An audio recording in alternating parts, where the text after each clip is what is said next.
If you say something, we didn't hear you.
We respectfully request the Sangha great virtues for the sake of this assembly and all living beings.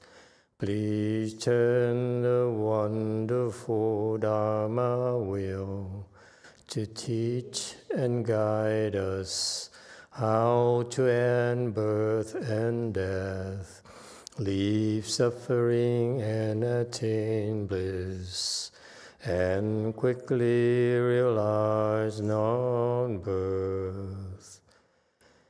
Cung thính đại đức tặng thịnh, vì thứ pháp hội cấp nhật thiết chúng sanh, thịnh chuyên yêu pháp luân giao đạo hạ môn, như há liêu sanh thoát tư ly cô đạp lạc, tốt chứng vô sanh. Homage to the Blessed, Noble, and Perfectly Enlightened One.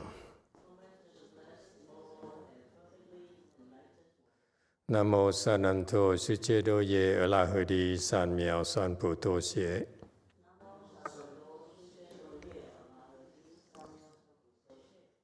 Nam mô Tát Đắc Tha Tô Già Đà Già La Hà Đế Tam Miệu Tam Bồ Đà Thoa.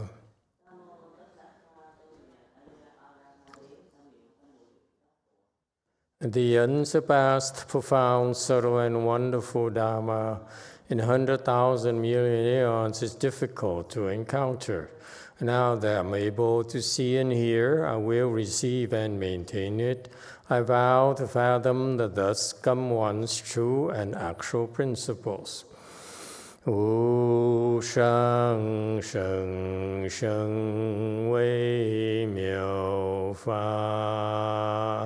bai qian wan jie nan zao yu wo jin jie wen de shou qi Yuan Jie Ru Lai Zhe Shi Yi.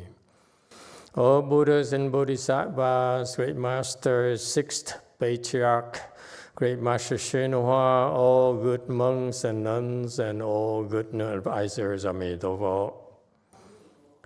诸佛菩萨六祖师父上人，各位出家人，各位上智sư Mỹ Tổ Phổ. Chư Phật Bồ Tát kính thưa Lục Tổ Hòa Thượng Tiến Hóa, quý thầy cô và quý vị thiện tri thức A Di Đà Phật. Hello everyone. Today is the 20th of January 2024. We here Way Mountain Temple to continue discussing the 6th Patriarch Sutra. We are on the last chapter here, chapter 6. It's on repentance and reform, on slide of 338. So far, he's been talking about taking refuge, explaining about the three refuges, Dharma in Buddhism. And he said to take refuge to the you take refuge to the Buddha, the Dharma, Sangha, and to take refuge to the Buddha. Actually, you are taking refuge to the Buddha of your own, the Buddha inside of you. And there are three of them: the Dharma body Buddha, the reward body Buddha, and the transformation body Buddhas. Okay. And he's in the midst of talking about the Dharma body Buddha. He says, I'm going to teach you to really understand what Buddhas are about, your Buddhas are about, the Buddhas inside of you are really about, so that you have no misconceptions about it. Okay. DTT question. 마스터 복에 대해서 질문이 있는데 집에 있는 사리를 모시기 위해서 스투파를 사는 거는 제가 복을 소진하는 게 아니겠죠? Master, I have a question about blessing. I have a sharila in my home. So if I buy the stupa for the relics, is it wasting of my blessing? You have sharira at home, and to buy stupas to house the relics, is that a waste of blessings? Of course not. Everything has its proper places, okay? So if you have the objects of worships, any kind of objects of worships, you're supposed to put them in a place where the proper places, and preferably adorned places. Therefore, to buy stupas to house relics is a good idea. Okay? It's never wasted. All right? So what you're doing is, when you buy a stupa, you are making offerings to the stupa, to the relics yourself via the stupa. And that's, in other words, you're making offerings to the Buddha yourself. Because according to the Buddhist teachings, the relics are basically a part of the transformation body of the Buddha. All right? So you're making offerings to Shakmini Buddha yourself by buying a stupa. 마스터 그러면 어디까지 그러니까 집에서 그러니까 노스님께 받은 사리가 있고 저희 집에서 나타난 사리가 있는데 지금 현재 사리를 어떻게 모시고 있냐면 그러니까 저희 서재방에 있고 가장 높은 곳에 있고 사리랑 같은 위치에 선화상이나 마스터 관련된 책만 같은 라인이 되어 있는데 그냥 매일 3배씩 드리는 걸로 공양 말고 또 다른 어떤 물이라든지 추가의 공양이 필요한 걸까요? 어떤 공양 올려야 되는지 질문드립니다. At my house, I have relics received from Master XC, and then some relics appeared in my house. So I put them in the highest place, and then I bow 3 times a day. And what else should I offer to relics? What offers the relics? Yeah, how can I make offering to relics? When you see the Buddha, what kind of offerings you want to make to the Buddhas? And you do the same kind of offerings to the relics. Okay? So typically, we recommend that you bow to the Buddhas, you bow to the relics. That's always works, always universal form of offerings. And you can light incense, you can get flowers, you can offer fruits and whatever, food, whatever, if you feel up to it. Okay? So all sorts of suffering, all sorts of offerings are okay. 현재 3배만 하고 있습니다. Right now, I'm just do 3 bows. Well, that's good. All right. Offerings are not limited to any form. If you feel like it, the more kinds of offerings, the more different types of blessings you have. Yes, 9. Thank you, Master. We have a question here from Tui. Good evening, Master. My paternal grandmother's health seems to be declining, along with her awareness of her surroundings and ability to communicate her needs. She is currently under hospice care at home with us. She already has a pre-49 days plaque. Is there anything else we should be doing for her spiritually at this time? Thank you, Master. Okay. So she's on her last legs of her life, and therefore it's good that you prepare her for the journey, the next journey of hers. It's an excellent idea.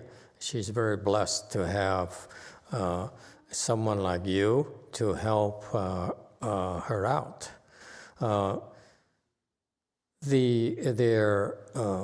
What you can do is you can this is probably important to you. You can probably offer her a little bit of relief of her pain and sufferings. Right now, in her state, physically she's frail, she's weak, and she's losing her abilities. And along with it, there's a fear. And there's probably some pain and suffering inside. When the body begins to break down, there's a lot of pain and suffering.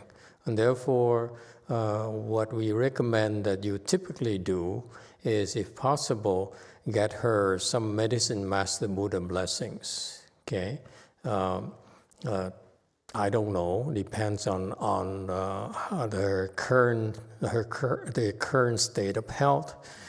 We typically recommend about 6 months to a year and so forth.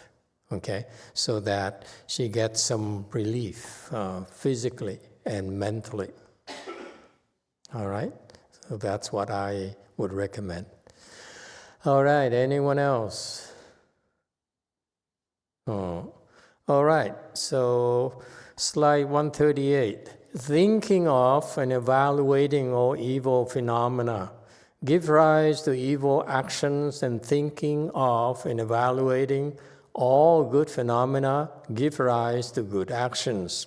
Thus, all dharmas are produced from within the self-nature. 思量一切恶事，即生恶行；思量一切善事，即生善行。如是诸法在自性中。Okay, 139. It takes a sage of the level of Master Huineng to be able to see this. He says, he tells us about what's really going on in our mind. He says, when we think of and analyze and evaluate evil things outside, when you look at evil things and we think about it and we react to it and then we assess it and we evaluate it and analyze it, okay?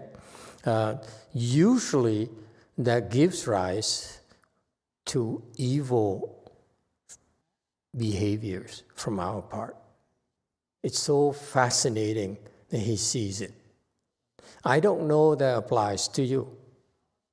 What do you think? And on the other side of the spectrum, he says, if you think of good things and assess good things, evaluate good things, then you will naturally more inclined to do good deeds. Does this ring a bell at all? Does it sound familiar to you?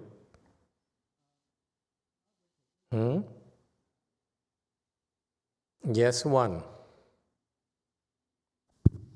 Thank you, Master. Yes, it sounds very familiar to me.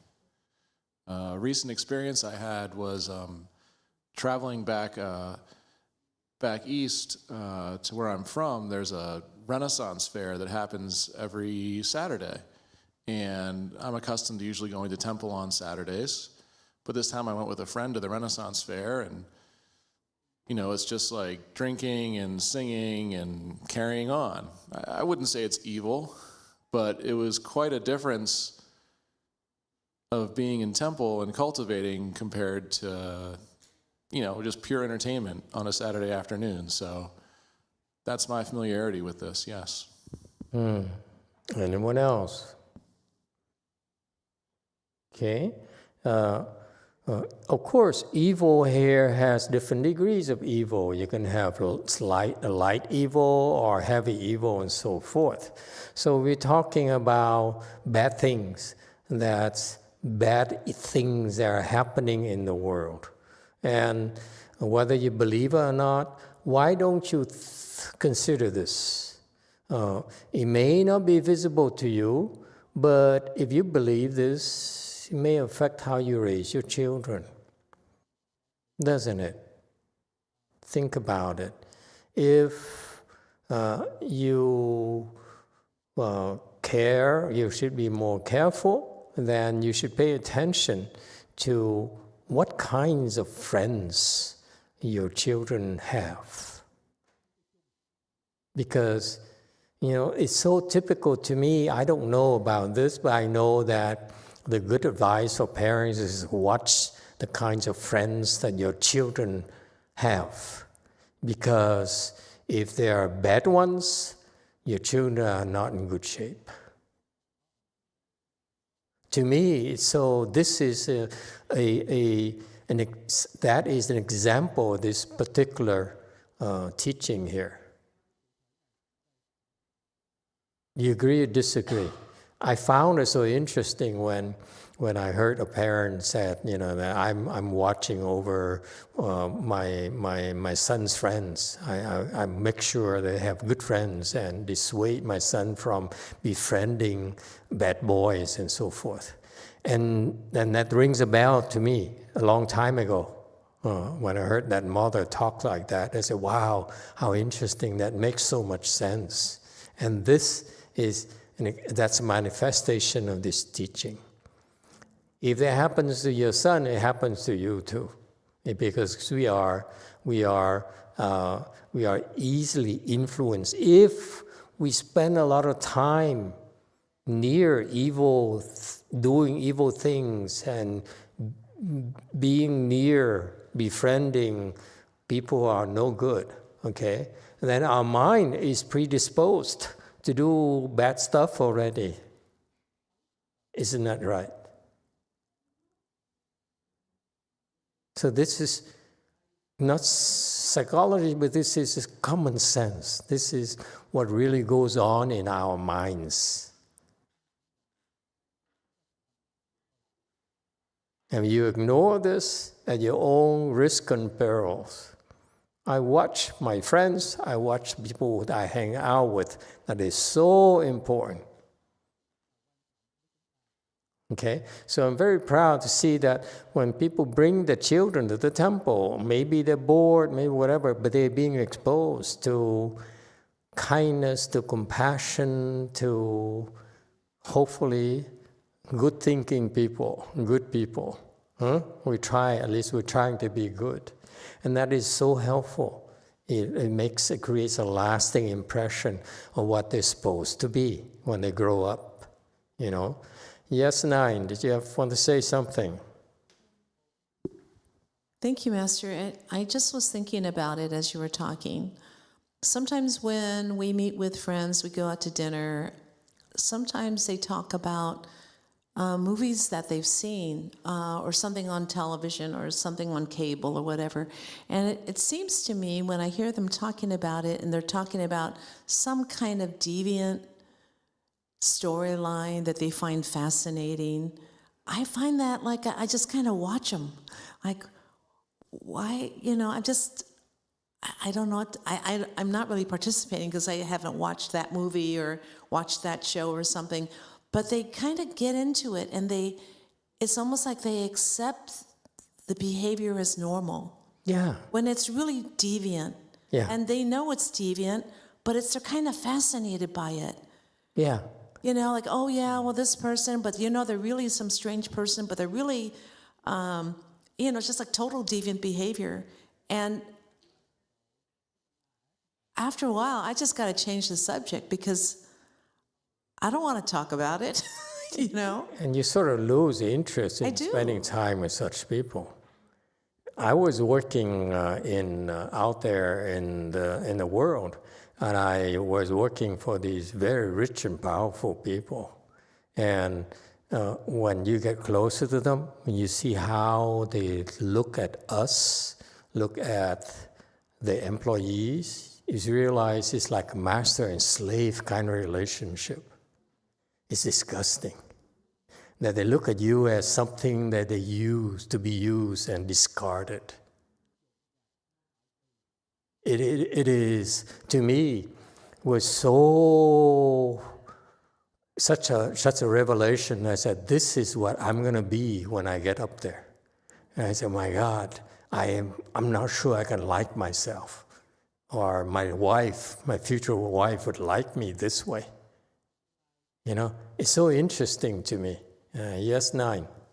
It's not necessarily evil. We're talking about, you know, these negative thinkers, negative thinking, unwholesome thinking.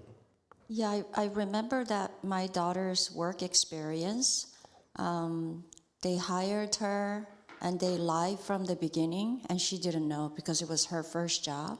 Mm-hmm. And then she started to work at this office in San Francisco. First thing, one of the highest person from that position, from that district, told everyone, be selfish. That was the first thing he said to everyone who just got hired. Mm. So the time goes on, she starts to see that something is wrong with the people who works there, because they're just like you said, they treat the new people like slaves, and they trick them. They are very deviant. They are not sorry for anything, and they're just cutthroat.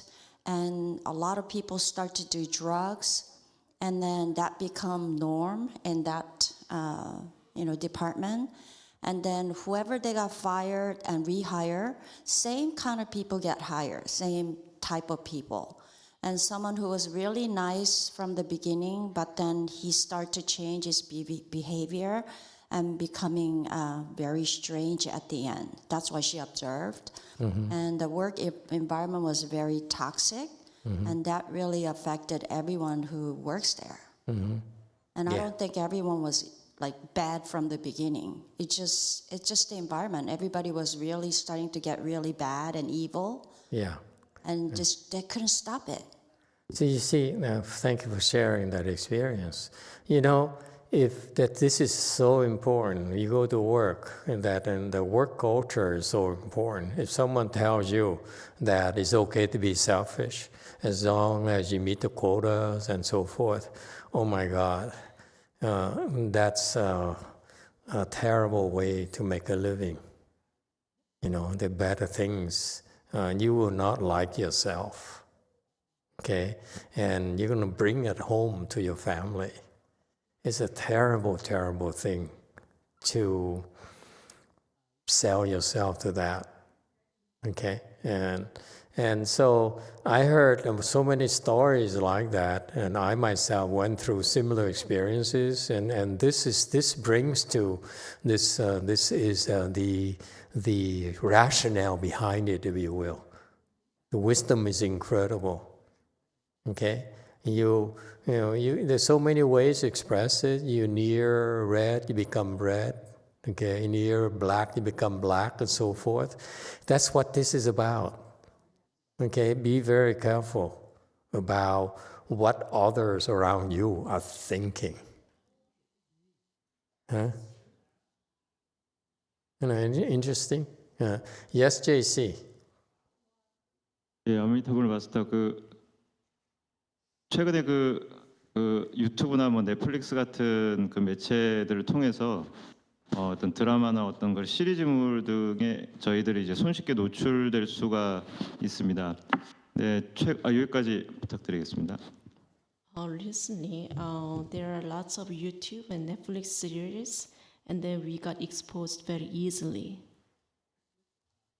그래서 어떤 그 드라마 같은 그 시리즈물들 같은 경우는 특히 제가 느껴지는 건 이제 희로애락이 많이 느껴지기 때문에 그런 시리즈물을 예전에는 그냥 여과 없이 봤었는데 최근에 이제 보면서 이게 에너지가 좀 고갈된다 그래야 되나, 좀 이렇게 탁해진다고 느껴질 때가 있었었고, 그래서 이런 넷플릭스 같은 시리즈물을 계속 이제 자기도 모르게 이게 중독돼서 보는 것도 좀 안 좋지는 않을까 하는 이런 생각이 들었고, 그래서 최근에 근데 알면서도 이제 저도 모르게 슉 하고 계속 보게 되니까 이게 좀 아니다 싶어서 연불이나 이제 그 능엄 심주를 하다 보면 이렇게 좀 그 시리즈물에 이렇게 좀 반영된 그런 생각들이 좀 떨어져 나가는 걸 느꼈습니다. 그래서 이런 동영상 콘텐츠 드라마나 이런 것들을 시리즈물을 보는 것도 그런 좀 오염되게 자성이 좀 오염되게 할 수 있지는 않을지 좀 여쭈고 싶습니다. So this series is very interesting. So I watched them without discrimination, but recently I realized that my energy got bad and then I got affected. And so I recite Buddha's name or recite the Shranga mantra, then I let go of the thought of this series. So my question is that this YouTube and these contents, can they pollute, defile our Buddha nature? Yeah, it says right here. When you watch it, meaning your mind is thinking about it, evaluating all these evil phenomena, they will affect your behavior. That's the bottom line. It's so fascinating to me that he summarizes a very simple statement. Says, if you think about, you allow yourself to think about and evaluate bad things, unwholesome things, you will do unwholesome things. It's so interesting. So what can you do? What are we supposed to do? We're surrounded by unwholesome things and wholesome things. What are we supposed to do?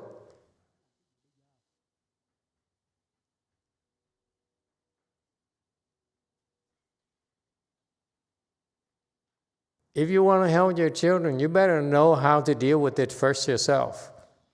Yeah? That's important, isn't it? We know, if you believe this, if you go to work and you're surrounded by co-workers who are out there trying to make a killing and they don't care about anyone else but themselves, boy, are you in trouble. And you bring it home with you. So what are you supposed to do?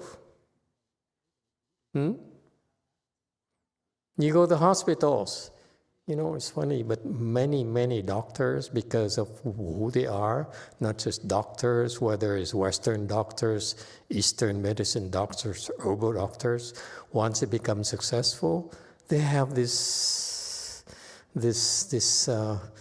God mentality, I give life, I save people's lives, and therefore they begin to act like God. It's funny. Yeah, I noticed that. Yeah? Yes, 9. I know it sometimes can be really difficult, but I think we should be able to try to endure and not be affected by this deviant or evil actions and thinkings. But meanwhile, I think you have to find another opportunity and make the environment, try to find a better environment so you could have a longer career. Yeah, be careful. This is so important. For you to start out in your new career, for young people who starting a career or people who are switching jobs, make sure you go into the right places because it has long-term consequences to you and to your family. Yes, DTT. 제 경험치인데 지금 현재의 위치성이 안 좋아서 다른 것으로 바꾸려고 할 때 복이 부족하면 비슷한 상황이, 그러니까 새로운 환경에서도 비슷한 상황이 펼쳐진 경험이 있었어요. 상욱쌤 한번 할게요. I want to share my experience. I trying to switch my job, but because of lack of blessing, the same situation happened. 그래서 저 같은 경우는 약사위패를 달고 대비참을 하고 복을 지으려고 노력을 하다 보니까 악한 마음이 일어나도 그게 실행에까지 옮겨지지 않았고 같은 패턴이 연결되지 않았었습니다. 그것이 저의 경험이었습니다. So I request the medicine master plaque and I recite great compassion mantra and trying to generate blessing. Then my evil mind didn't arise And then even if I have an evil mind, I didn't do the evil thing. So that's my experience. Very good. That's the next question. What if you have no choice? Let's say your wife is evil. Of course, it's not possible. But assuming your wife is evil, what are we supposed to do? Huh?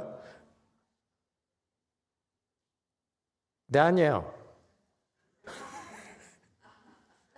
do you have any suggestions, sir, in your professional opinion?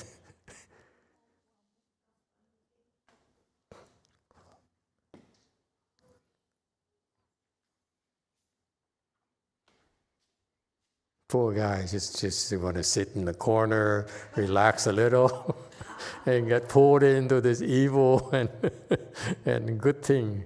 Yeah. Yes, sir. Have you thought, you want more time to think about it? Repeat the question? Repeat the question, he wasn't even listening. We're talking about if you're near evil, you think about evil, your behavior will be evil. So my question is, what if your wife is evil, what are you supposed to do? Your boss is evil, what are you supposed to do? I think it depends on every situation. The boss is evil. Just make sure you don't do evil things. Pray for that person.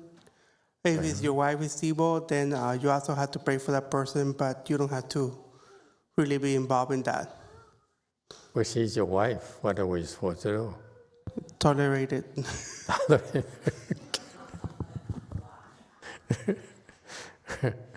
Okay, that's very Catholic, yeah. You tolerate it, okay?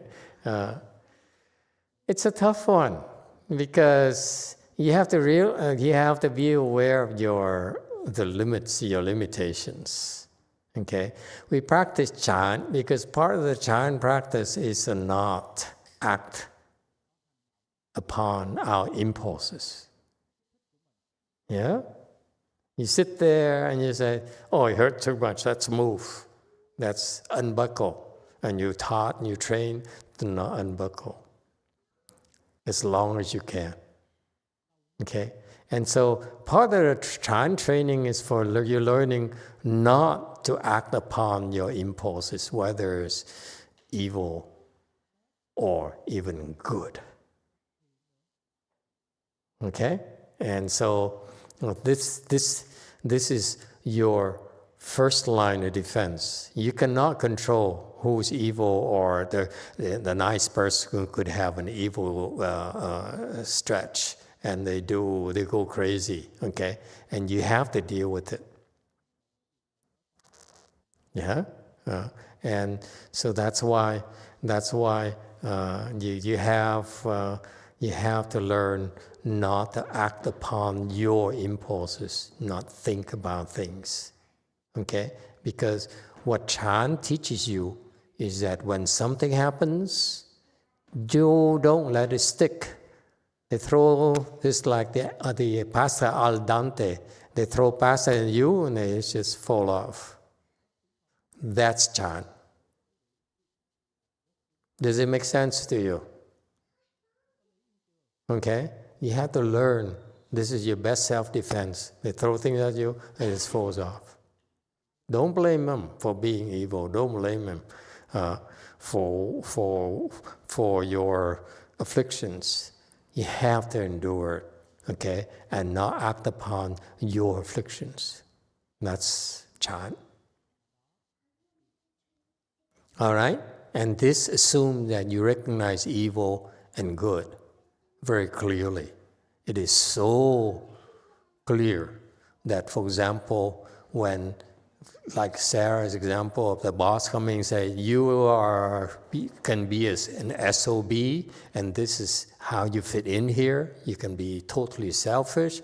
You know, that's a wrong philosophy of life, of work. You know, that's not very healthy environment. Get the heck out.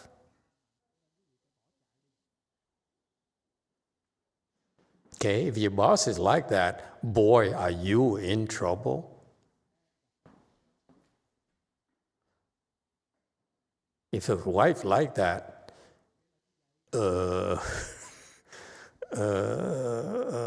I would not send you to Daniel for consultation. Okay? Interesting. These insights are so amazing that the little things in life, what people think of, it affects their welfare. You think of wholesome things happen to you. You think of evil things happen to you. It's about you. It's not about anyone else. Don't blame it on your boss. Don't blame it on your wife. It's about you. Am I making sense to you? I'm not blaming your boss. Okay? It's you who choose to be there and act upon your thoughts.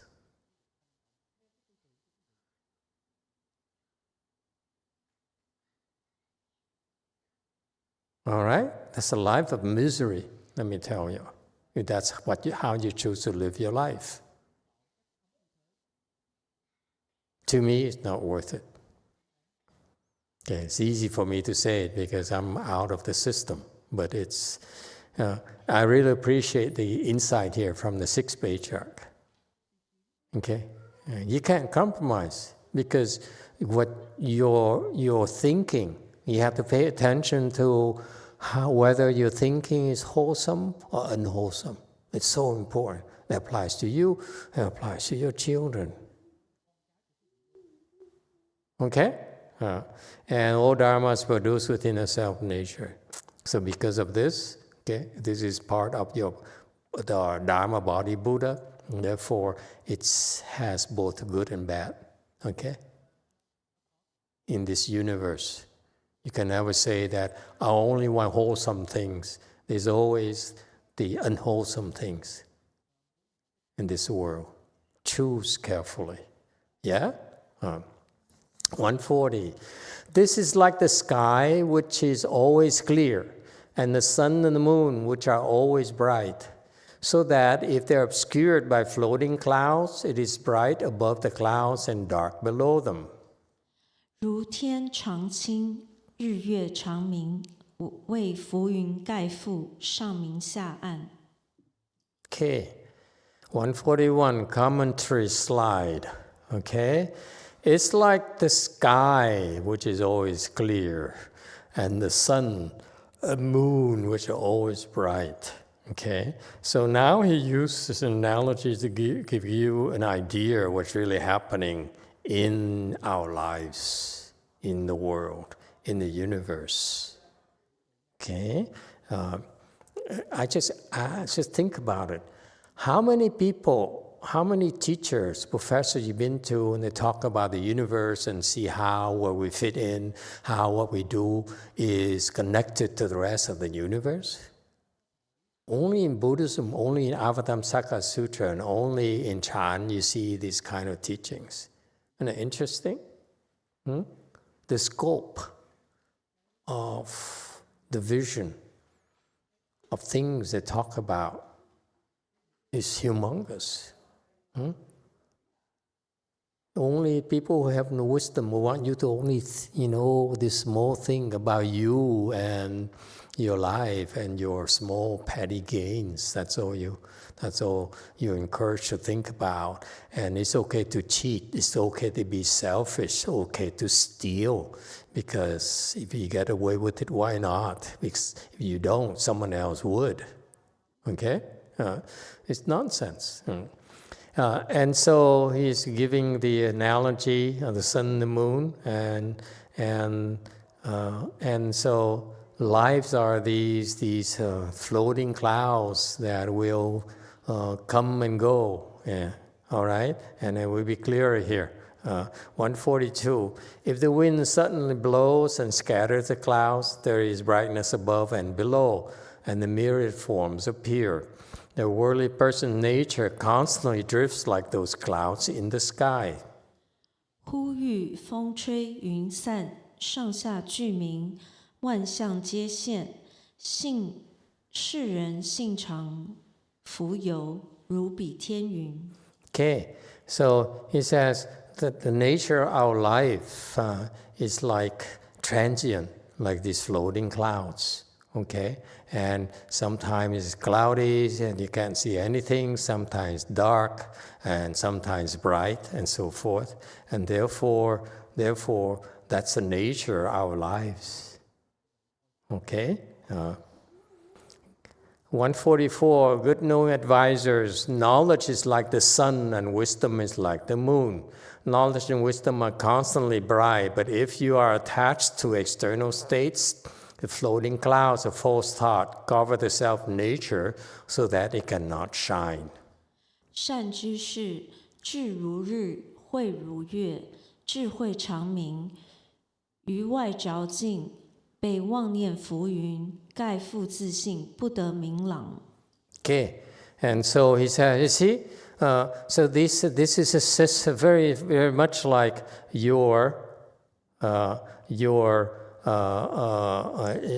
our lives, okay? Your knowledge, okay, is like the sun. Your wisdom is like the moon, okay? And therefore, they're always shining brightly for us to be able to live a meaningful life, okay? But if you are attached to external state, to external things, external states, okay? It creates, their attachment creates floating clouds, okay, that cover the self-nature so that it cannot see clearly. All right? And what he's referring to is actually very specific, the knowledge and wisdom. Okay? Let me tell you, in Buddhism, there's a concept here of knowledge and wisdom. Okay? Let me tell you about the wisdom first. That's the easy one for you to understand. The wisdom here, you heard of it before. You have 3 kinds of wisdom, okay, that you are developing, that you're developing right now. When you practice Buddhism, you're developing these 3 types of wisdoms, okay? First type of wisdom, okay, is the hearing wisdom. Hearing wisdom meaning you hear the proper principles. Or in Buddhism, or in Catholicism, the good words, if you will. Okay? But the difference is that the good words here comes from the words of wisdoms from the Buddhas. All right? Yes, sir, 5. So that part about the constantly drifts, does that refer to scattered kind of thoughts? Yes. Comes and goes. Okay? Floating clouds. Yes. And so this hearing wisdom here is what you acquire from listening to sutras, listening to the Dharma, and reading the scriptures. All right? And that is what the majority of the Buddhists learn. Okay, they learn this because they read sutras, they recite sutras, and they copy sutras and so forth. Okay, this is very important. But the first step to wisdom is to hear the good teachings, so that you have the proper perspectives. Okay, this is a requisite for the other 2 wisdom. This is the difference. Outside of Buddhism, they don't have this hearing wisdom here. So that when they develop wisdoms, when they develop samadhis, okay, they're, because of the lack of hearing wisdom, their samadhis are called improper reception. You have no idea in how precise and how thorough we are in our training, the kind of training we provide for you. It is very, very effective. Part of Chan is also for you to have the hearing wisdom. This is why the Dharma talks. If you practice meditation without listening to the proper teaching, the proper principles, you will end up having the improper samadhi.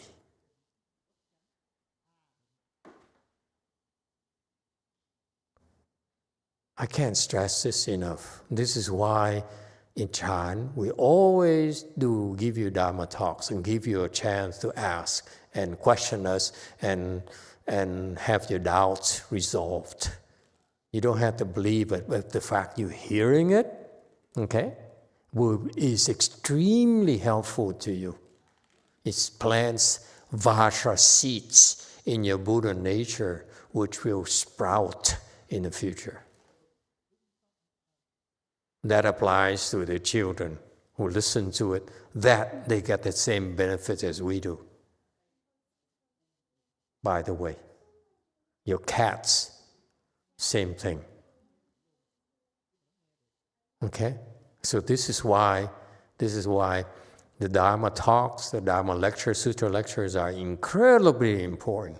If you're a teacher, you need to pay attention to this, because you're providing the great seeds for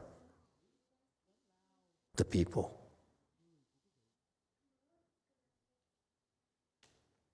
Yes, 9. Thank you, Master.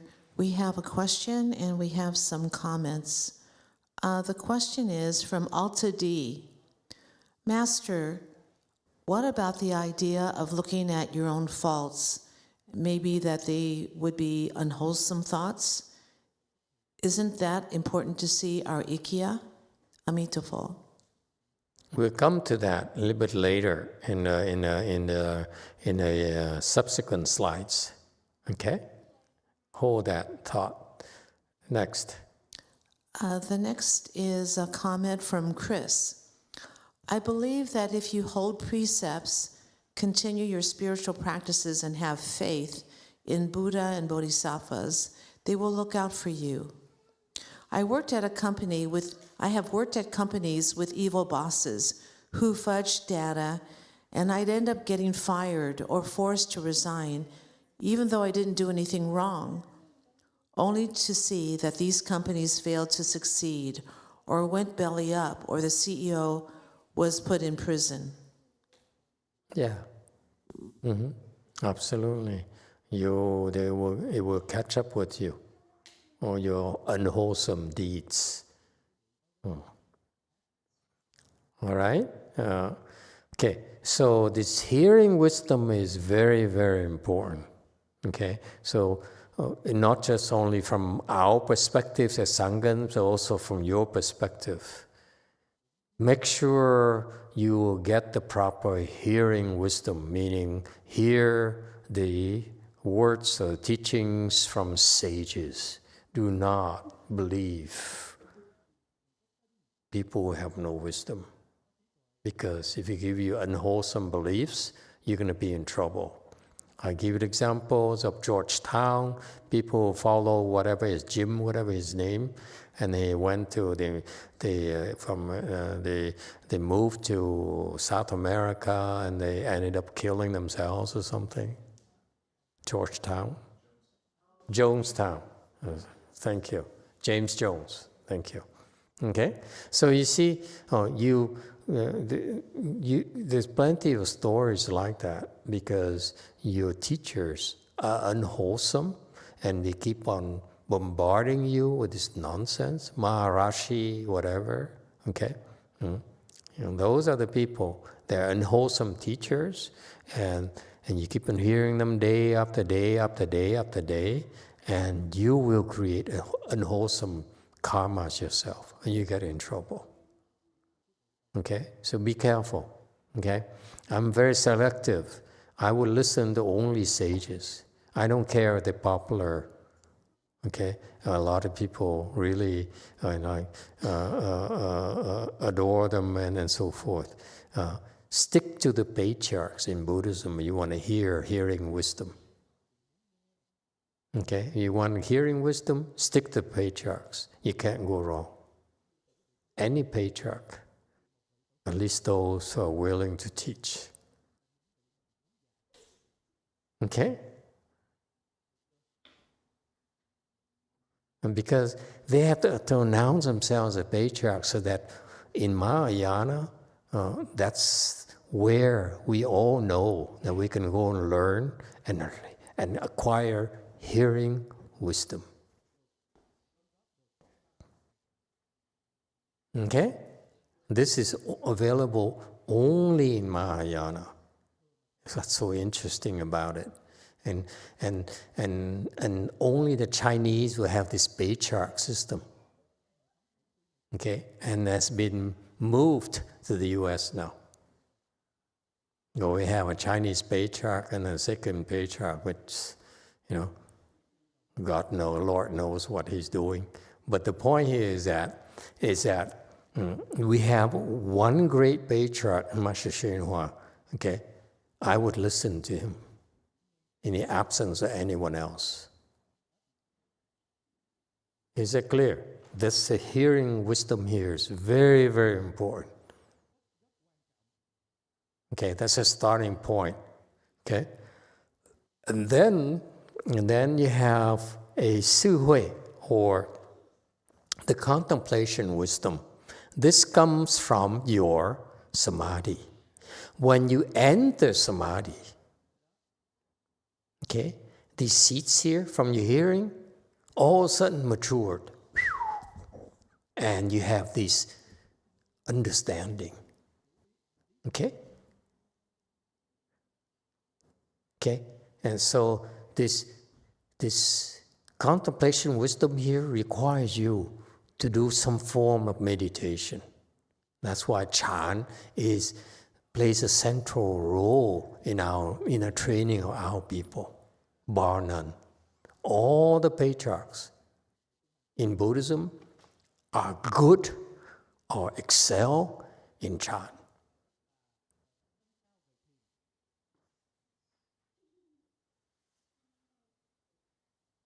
Okay? Unfortunately, the current one is not that good. That's why he's not teaching. Unfortunately. Okay? Because you need to be good in Chan in order to teach properly. And because the teaching is so important, you lay the foundation. You push people, guide people, so that they open the contemplation wisdom, so that they actually can connect with this hearing wisdom they have. So you verify the wisdom you heard. The hearing wisdom you heard before, you verify it yourself and say, wow, that's it. That's why he taught me to do this. That's why the Buddha said so and so. So that's so typical Buddhism. We want you to hear from the sages. If I'm not a sage, I will ask you to go to Master YongHua and so forth and learn from him, because he's a great sage. Okay, you cannot go wrong. But when I teach you meditation, you follow my instruction, you're supposed to see that whatever he teaches is correct. There's nothing wrong about it. Okay? So if we teach you wrong things, our Chan techniques will quickly help you see that we are wrong. So we can't fool you long term at all. Plus, we're also doing something that's not helping the cause, our cause, because not only we're talking about what we understand, but also we also go a step further by teaching you about sutras, and big sutras such as the Avatamsaka Sutra, which unveils everything, leaves no stone unturned. Okay? So that's why we're not doing ourselves any favors. Okay? Because we are exposing ourselves to being judged by you when you acquire Siu Hui, contemplation wisdom. We can't hide. That's why you can't do it. You should not do it. You should hide. Okay? Don't teach. In Buddhism, we can't. We can't fake it. Yes, JMT. 가짜로 척할 수가 없습니다. 예,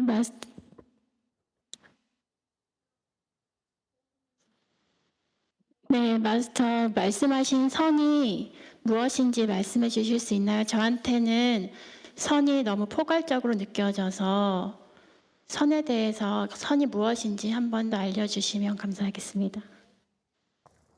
Master, could you explain what Chan is? Because Chan is too broad. So could you explain one more time? What Chan is? Yes.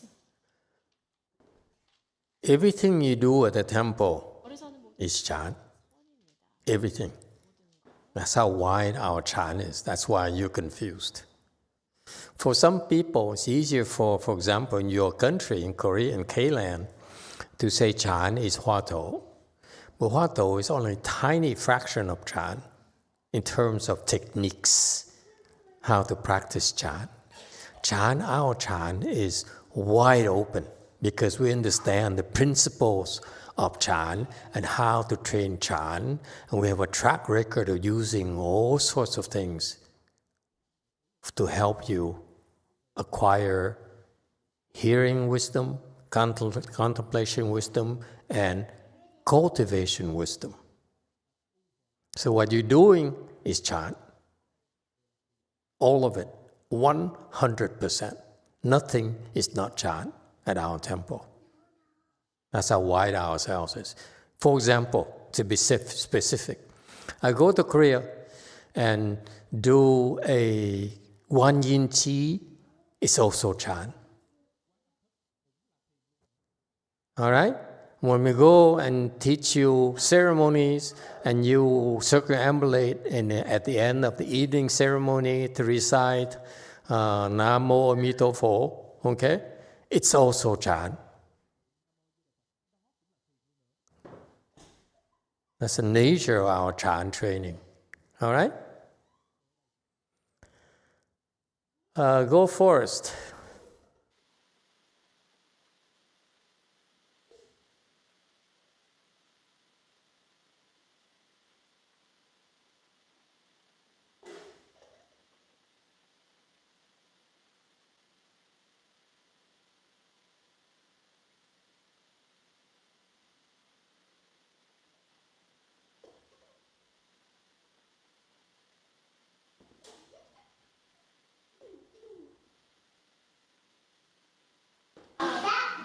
That one's fun.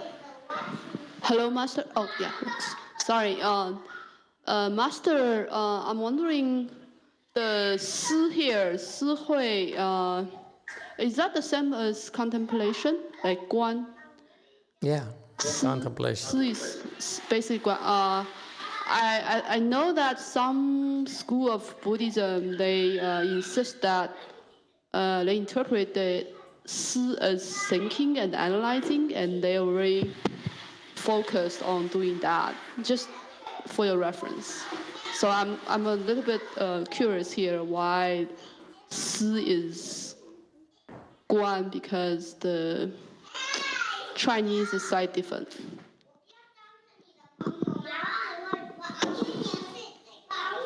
I don't understand the question. The question here, I think you already answered. You basically said that Si here is the same as contemplation, Guan. And I just have a comment that I know some schools of Buddhism, they really take this word, Wen Si Xiu, and then do a lot of analyzing and thinking. No. That's just a comment. That's not analyzing thinking. Su is not analyzing thinking. Okay? Su is contemplation.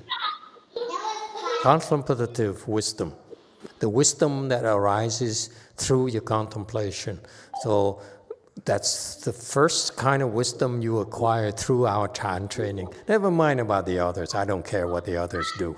I don't even care what Master Sheo or disciples do. I'm teaching you differently. Okay? I want you to understand that the Su here, Su Hui here, number 2 here, the contemplative wisdom here, is what you naturally develop when you practice Chan. Okay? And this is very important. This is what you know, the characteristics of the Su Hui here, the contemplative wisdom here, is that your ability, the wisdom that enables you to drop things. Worldly people, they hoard. They want more money, more cars, more attention. Okay? That's because they lack wisdom. They cannot drop it.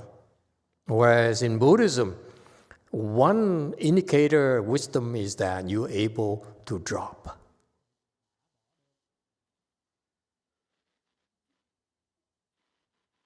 Okay? Because you're being able to drop, you have no afflictions. You're afflicted because you can't drop. So in wisdom is that, Su wisdom or contemplative wisdom is that you look at it and say, nah, it's not that important to me. Goodbye. So it enables you to divorce your wife a lot easier. I'm joking. Very good. yeah, careful here. Okay, you got that? Okay, so don't worry about whatever the other guys, the other temples, the other teachers are teaching you. It's low level. I'm teaching you a much higher level where I want you to understand the Su Hui here. Contemplative wisdom is that the kind of wisdom that enables you to get rid of your afflictions. Afflictions is stupidity. When you're afflicted, you're being stupid. When you're angry at someone, you're being stupid and you're not dependable. You don't count. You understand? When you see people who are afflicted, you know they are confused, so that you know such people, you cannot count on them. It's incredible insight, folks. When you see people who are afflicted, move away, because they are not dependable. That applies to you. When you're afflicted, can you let go? Boom. Then your head is clear and you are dependable. That's why it's called wisdom. Wisdom is to be able to get rid of your afflictions. If you cannot get rid of your afflictions, you are a victim of life. You can make as much money you want. You can fly in the sky. But if you are afflicted, you're going to do stupid things. Yeah? You're a victim of your stupidity. That's why in Buddhism, we're not impressed with people who can fly, can see, and all those things. Yeah, if you're still afflicted because of what you see, because you can fly, because you're smarter than others, you're still stupid. You still have no wisdom. You still are undependable. I wouldn't marry you.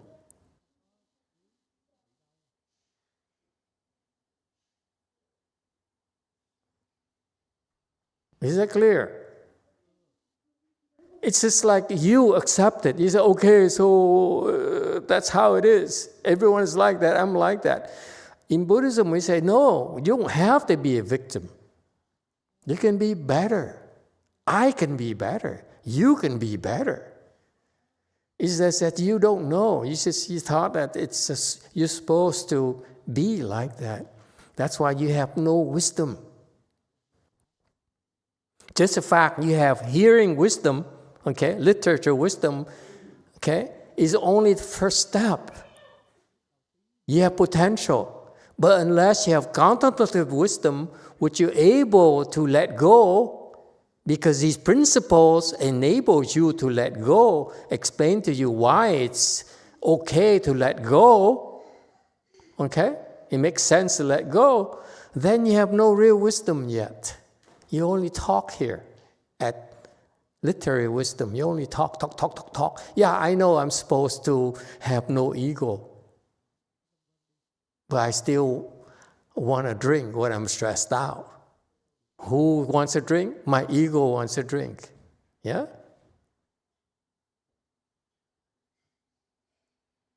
Is that clear? So here is theory. You talk. Okay? That's why Master YongHua called 口头禅. You practice chan in your mouth. Yeah. Your wisdom is only intellect. Your intellect, your knowledge. Okay? You talk up a good game. Okay? That's considered wisdom because you know the principles. This is important, but it's not complete yet. You need to go to the next step, which is contemplative wisdom, where you actually identify with, are able to act upon what you heard, to rid yourself of your afflictions and take control of your life instead of being a victim like the rest of the world. Questions, comments? Okay? So that's why once you have the contemplative wisdom, you need to go a step further. You have cultivation wisdom where you actually, contemplative wisdom is about yourself. You can free yourself from your afflictions. Cultivation wisdom is you help others. You free others from their afflictions. That's Buddhism. Because if you love your child, wouldn't you want to help her, free her from her misery and her sufferings? That's Buddhism. How can we ignore them? How can we ignore the fact that our parents are suffering? Our grandparents are in dire shapes. How can we ignore them? Yes, none.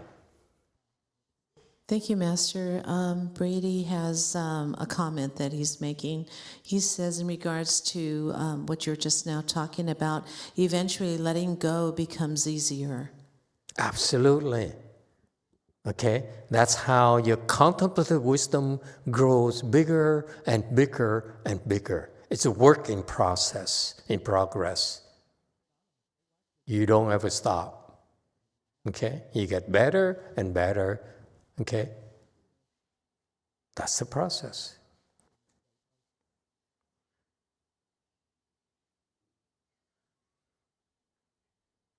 Okay? You see, you understand the importance now? Now you're teaching with Chan here. Everything we do here in the temple is to train you to acquire contemplative wisdom. And once you have it, we push you, nudge you, and say, now you need to do this because this is how you will become a better person. You'll be happier and happier and happier. Don't stop. All right?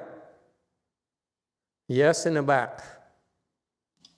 Master, so does that mean that as a trainee, we supposed to exposed to all kind of affliction in order to recognize it and learn how to drop it? Absolutely.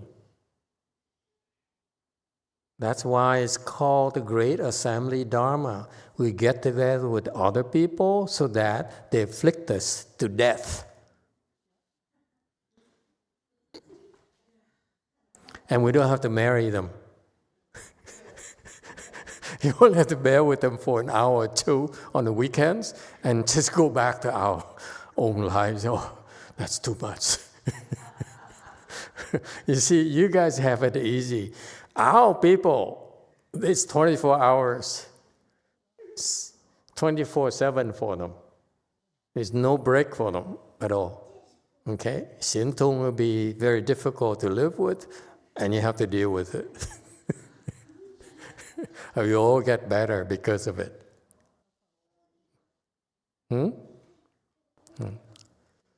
All right. So it's funny, somebody laughed and I said, what about the cultivation wisdom here? I brought in people who are totally helpless, and I forced them to help them. So they're being forced to help practice the xiu hui, the cultivation wisdom, because you have to help others. Okay? You see, as a lady in JMT, everything we do here is actually paving the way for you to go to acquire all three wisdoms. That's Chan. Is that clear? There is a master plan, trust me. Okay? It looks like it's a casual thing. Actually, there is a whole program of development of manpower, of talents. Yes, 9. Master, for cultivation wisdom, can lower level of samadhi person could still help up to a certain extent, or has to be weight? No, you have to. There is a sequence. You have 1, 2, 3. That's why this is where the other Buddhists fall short. Most Buddhists, I'm sorry, I'm going to offend some people, like the Vietnamese. Okay? They are only interested in wen hui. They only want to learn the books, read the books. And they said, now I know, I will become enlightened. Anyway, enlightened is no attachment. Okay? But when you look at them and say, but you are so stupid, they say, why so nasty to me? I don't want to come here. See? They can't let go of the ego. Okay? They're so afflicted. As soon as you touch them, they get afflicted. So that's why the wen hui here is what the typical Buddhist disciples are in our Dharma ending age. We're lucky in that we have Buddhist disciples that come to the temple and they want to hear the good words on the principles, the Buddhist teaching, the patriarch's teaching. That's a good thing. But it's because of the monks and nuns' fault. It's not the disciples' fault. The monks and nuns' fault is that too many of them have temples, okay, accept disciples when they don't have the proper wisdom so that they cannot guide them. Okay, boys and girls, from my perspective, you need to have xiu hui before you should consider accepting disciples. Because at xiu hui here, you only are able to help yourself, but you cannot help others. So you can't really help others at all. So your training of your disciples is haphazard. Okay? Don't accept disciples, let me remind you, until you have xiu hui. That's the standards of Mahayana in this country that I want to bring to. Okay? I'm not happy with Master YongHua's standard, by the way. Okay? Maybe that's why in their third generation, because they don't have 修慧, that's why they claim that their disciples actually are disciples of Master YongHua. They would not stand out and say, you are third generation, therefore you are my disciples, therefore I'm responsible for you. Okay? That I'm not happy about. Okay? Your generation, you third generation, when it's your turn to accept disciples, you should have 修慧. Otherwise, do not accept disciples. Can't help them. Because when you accept disciples, you are making a promise. I will help you develop wisdom. I will help you develop hearing wisdom. I will help develop contemplative wisdom. And hopefully, I will help you develop cultivation wisdom. Why? Because I know that you want to help your parents. You want to help your children. Don't you?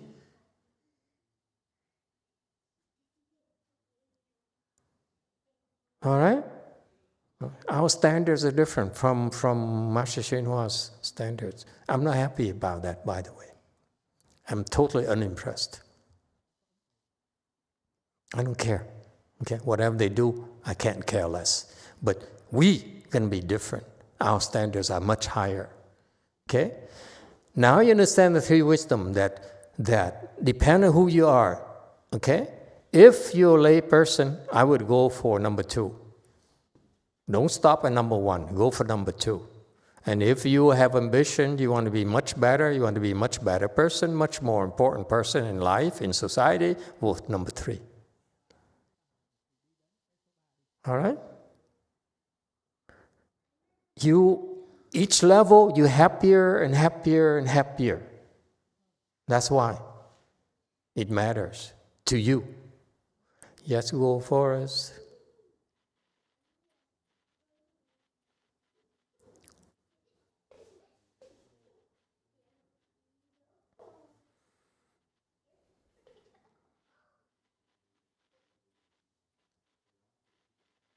Yeah, sorry about that, Master. I wonder what is the level of the 修慧, the third level, the samadhi level. Samadhi level. You have various different levels. Yes. Yes, 9. Thank you, Master. We have a question here, but before I'd like to thank the YouTube audience that we have, and we hope that you are interested in learning from this lecture. And if you're interested in doing so, please like and subscribe. Thank you. We have a question here from Zihong Sao. At what level, Master, do people have cultivation wisdom? Thank you. Okay, let me go to that. That goes back to knowledge. Okay, you first have this wisdom here, which must be useful to the world. Wisdom is supposed to be useful to the world. Wisdom must be for the purpose of serving society. Wisdom is not meant for you alone. That's not called wisdom.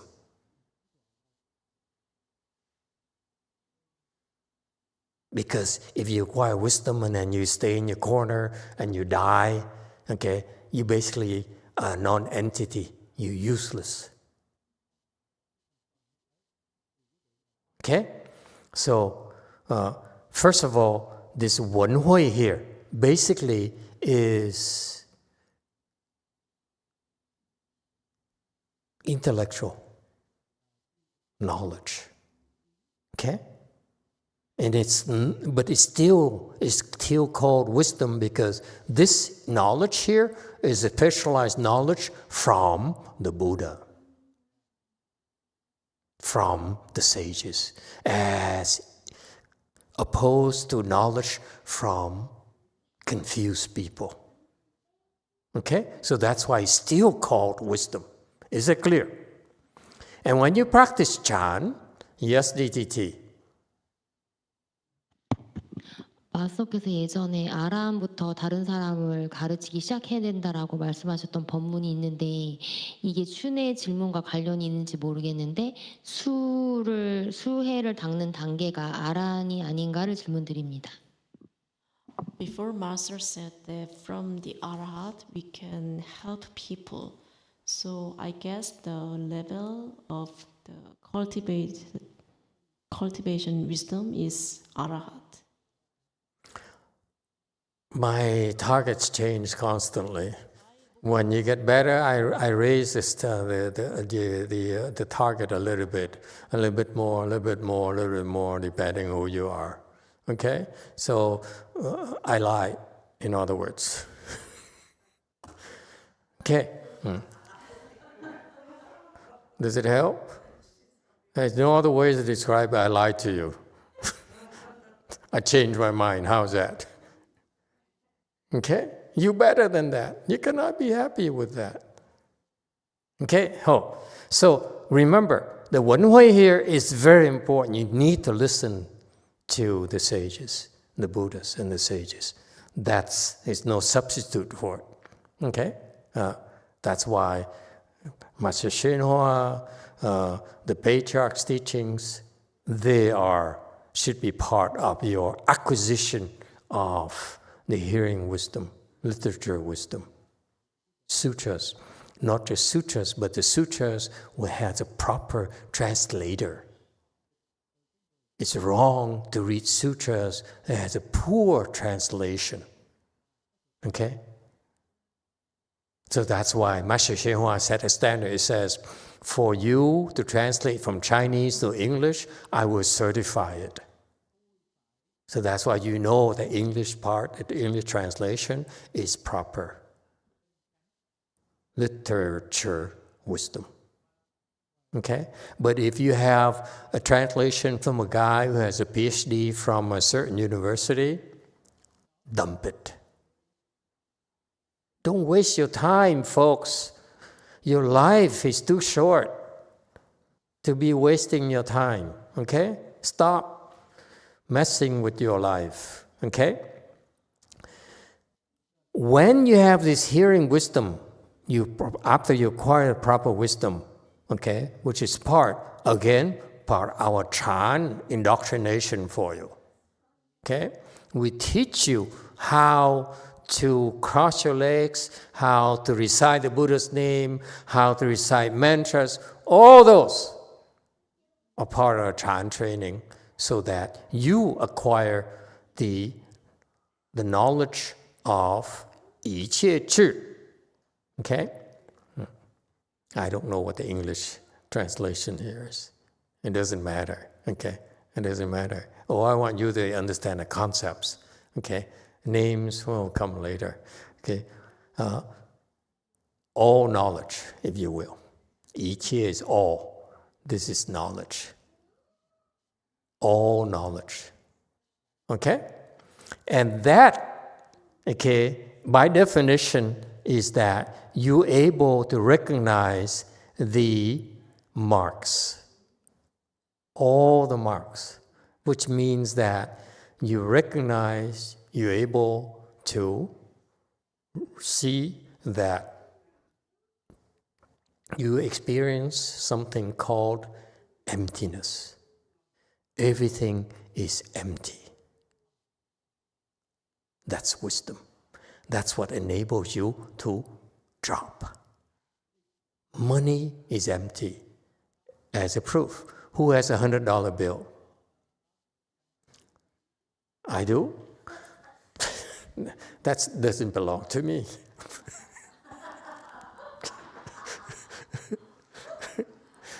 Okay? See, now he's ready. He's prepared. Thank you, sir. Okay? Look at that. Okay? That's an example of all knowledge. You can let go of a $100 bill just like that.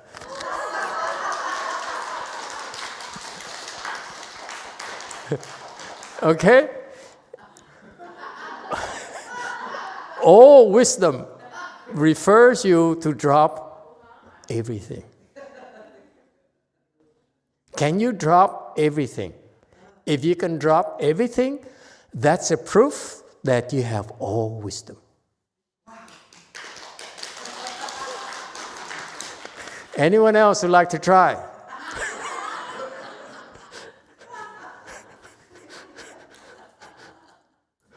No?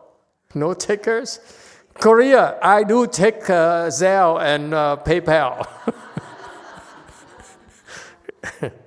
Yeah? Pastor Z, go ahead, pass around a bucket.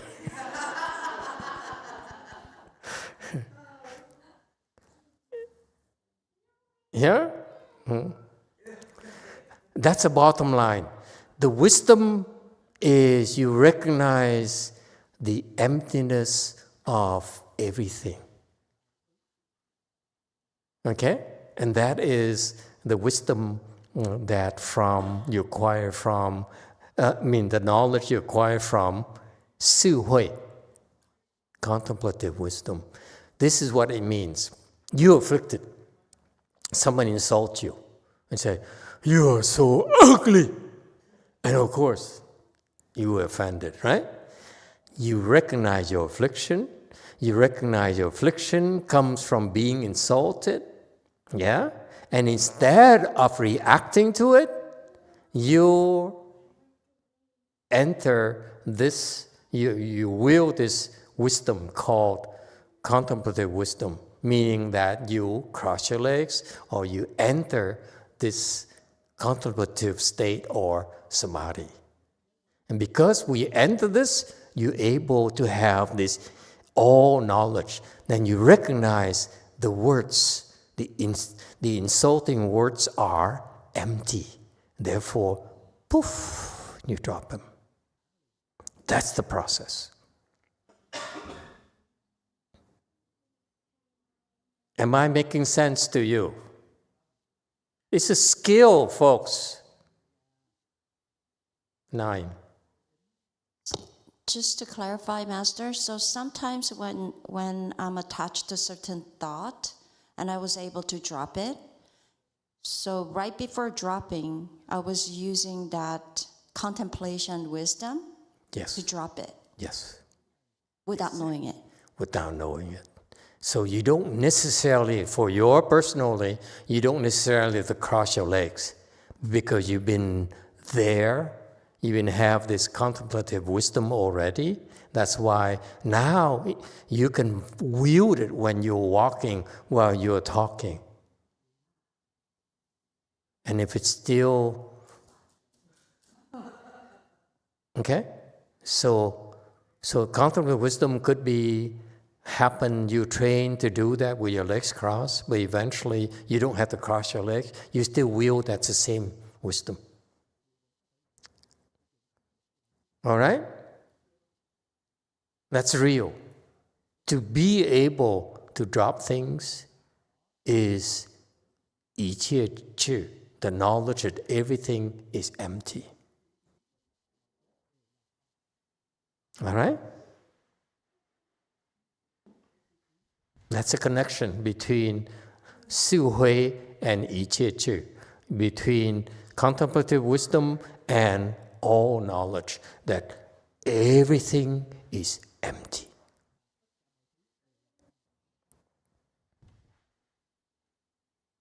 Including you. Is that clear? So, again, it's wisdom because when you're activated, you're able to drop. You fail to activate it, you cannot drop. So you have a choice. When you're with your wife, you don't want to drop it, do you? You better suffer out of love. Okay? Through thick and thin, through richer and poorer, and all health, and through health and through sickness and whatever, all those things, all those vows you made, the things you promised her, you better hang on to them. You better follow through. Therefore, you promise to suffer and go through the thick and thin with her. Therefore, That's your choice. But when you can't take it anymore, okay, you say, excuse me, honey, I need to go to the restroom. And you go to the restroom, and you cross your legs, and you drop it right away, okay? And you flush the toilet, and you come back out and say, hello, honey, here I am again. I still love you like heck, like crazy. And even more than before.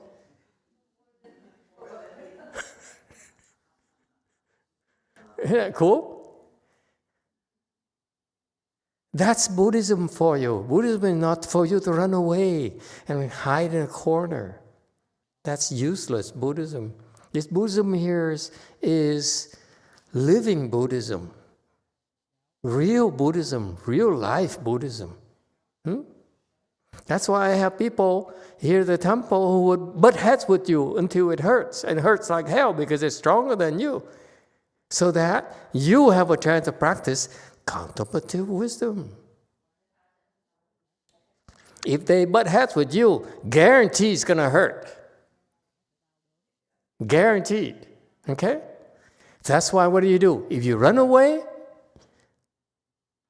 then you never be able to overcome it.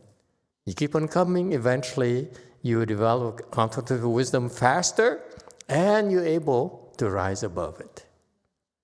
No longer bothers you. Yes, one. Thank you, Master. I've been taking notes, just trying to keep up. So I understand it. There's the three types of wisdom are hearing, contemplative, and cultivating. Is that correct? Yes.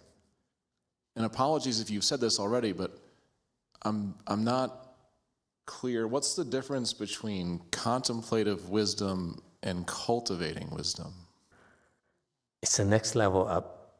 When you're there, then I explain. It's clearer. Okay? This is an overview for you because there's so many of you who have these three wisdoms already, by the way. Okay? Many of you have been through this already, 1, 2, or 3 already. Okay, now I'm giving you the lay of the land to see why, how to help you realize you're there already. So I give you more details. And when those you are not there, eventually you get there.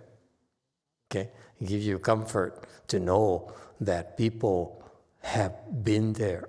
People in this great assembly have these three types of wisdoms, these knowledge as well. So the knowledge is that, all knowledge is that you look at everything and you say, wow, I am not afflicted by anything in the world when I choose not to.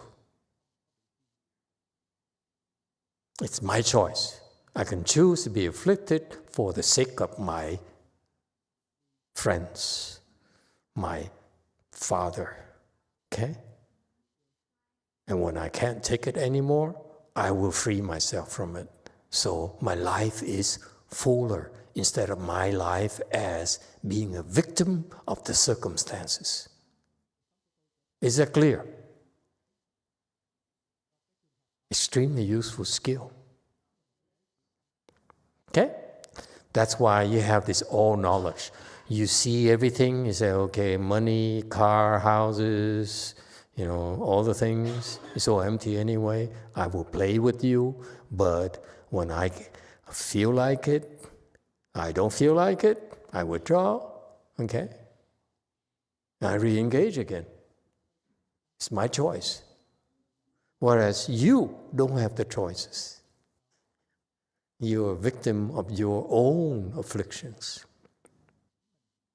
So the point here of 一切智, all knowledge is that when you should know that life is overwhelming and you're overwhelmed by your afflictions, draw upon your contemplative wisdom to restore balance and clear your head. That's what you're supposed to know. Okay? And when it's time, I will tell you. Now you have contemplative wisdom. This is my role. I tell you, you there. That's when it's meant for you to say, if I have it, I need to learn to start using it to improve the quality of life. Yeah? That's Chan for you. All right? Number 2.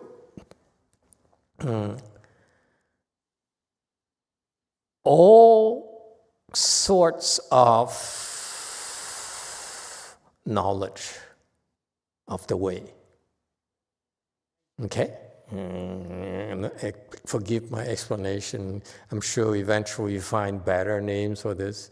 But I want you to know the second knowledge here is a knowledge. First of all, all knowledge here is that of the sound hearers. Okay? They can drop things. Second knowledge here is that of the bodhisattvas. Okay? Meaning that the bodhisattvas, this knowledge here, helps them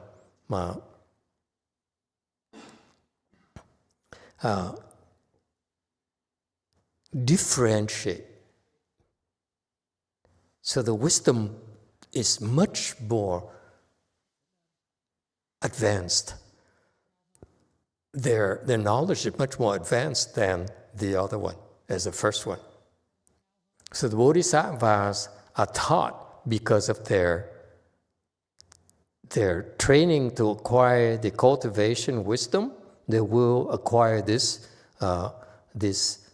all sorts of knowledge of the way. Meaning that they are trained to develop how to help you better.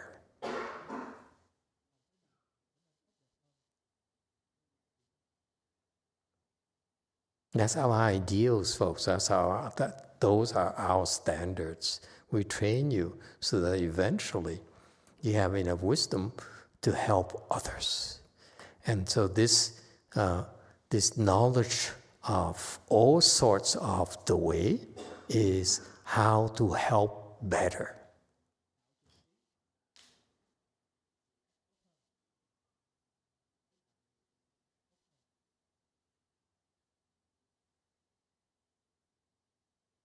All right?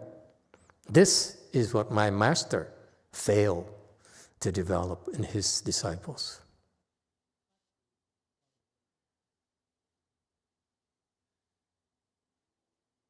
They only are encouraged to help themselves and follow what the path of Master YongHua, but never learn to help others on their own. I hope to change that in your generation. Okay? I will help you develop skills to help others.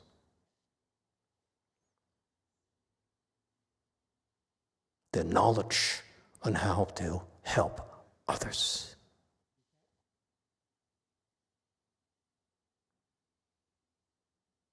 So for example, let's talk Turkey. For example, the mental illnesses are a big headache for the world right now. It's a huge epidemic right now going on, especially depression. People are getting depressed and more people are getting depressed. They can't help. And my master never trained his disciples on how to try to help. So for example, when there's a problem with people who are depressed, people who are sort of like unstable, come to them and say, stay away from me. Don't come to my temple, because they can't handle it. Whereas in my temple, I allow these people to come, and I assign this person to have a drill, and then the next person have a drill, next person have a drill, and so forth. We are systematically training the third generation on how to help.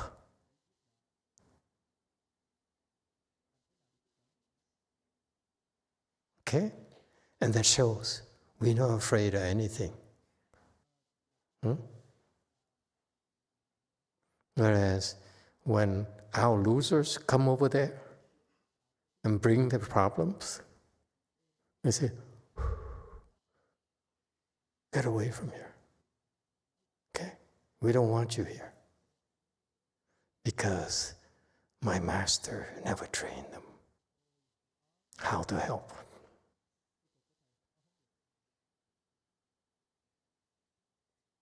And what good are you? You are basically Siwei. You only helped yourself. That's why I called Hinayana, Mahayana. I want you to be Mahayana, Mahayana. We have standards, man. This is American Buddhism, not Chinese Buddhism. Okay? Is that clear? It's not talk. Can you help?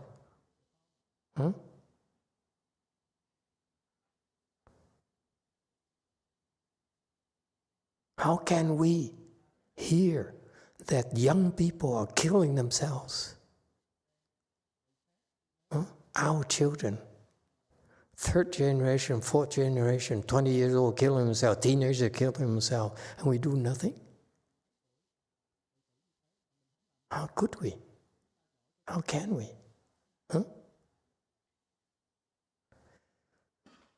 And so, this knowledge here, you see, understand, the wisdom is very important. This cultivation wisdom is what I trained you, all of you, so that where you lay people are less than the left home people, but it gives you the knowledge of all sorts of pathways to help others.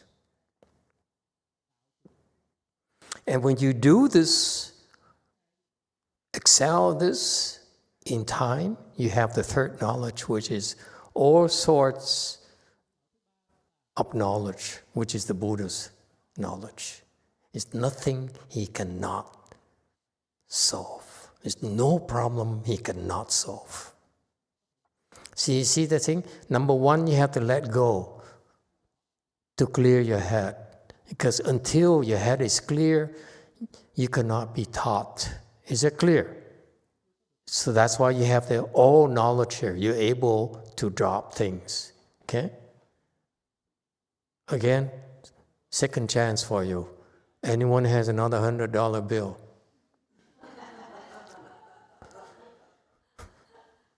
XP, JC, go ahead, ask them. Do you have any money on you? See, they all say, oh, not today. Do you take plastic? We take plastic too. Okay, you got that? Okay, so you, my emphasis is that I need to bring you to all knowledge here to enable you to clear your head. Okay, so that you won't run away. Why do you think we let people run away? Because they are not capable of developing this all knowledge. They're not capable of developing the contemplative wisdom. So it says, it's okay, go over there, okay, be among losers, okay, it's okay, you are not. It's okay, live your life, okay? But those you stick around long enough, you all will develop contemplative wisdom so that you, okay, can let go of your afflictions and become happier and happier and happier and happier. That's a natural process. Okay? But it doesn't stop there. It has to go a little further because once you get there, I would notify you or tell you, oh, you made it. And it implies, I'm so happy you made it. Now I can teach you the real deal. You no longer are children. So I'm going to put you on a path to teach you the knowledge of all sorts of the ways, meaning all kinds of ways to help others. That's Buddhism. Okay, we have big visions. It's not about me, it's about you. Think about it. It's never been about me at all. Okay, it's about your knowledge, and Buddha's knowledge.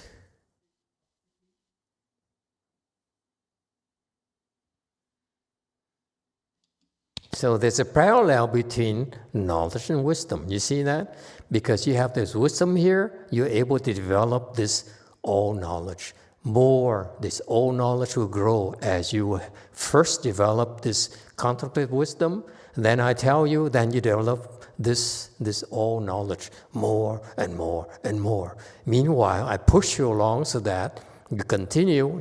As long as you don't run away, then you will be help to develop this cultivation wisdom, which then enables you to develop this knowledge. Is that clear?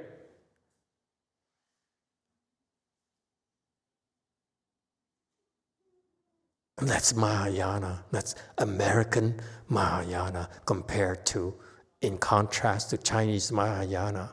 They are Hinayana Mahayana. That's my version of it.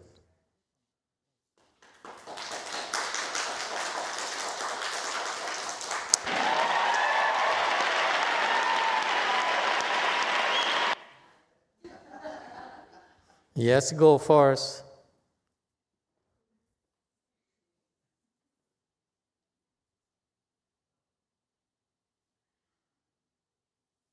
Hello, Master. I think this maps exactly to the concepts we talked about in the Avatar Saga prologue, right? The true truth, false truth, the middle truth, or the 真谛, 俗谛, and 中谛, right? The three different wisdoms. Yeah. Okay. Thank you, everyone.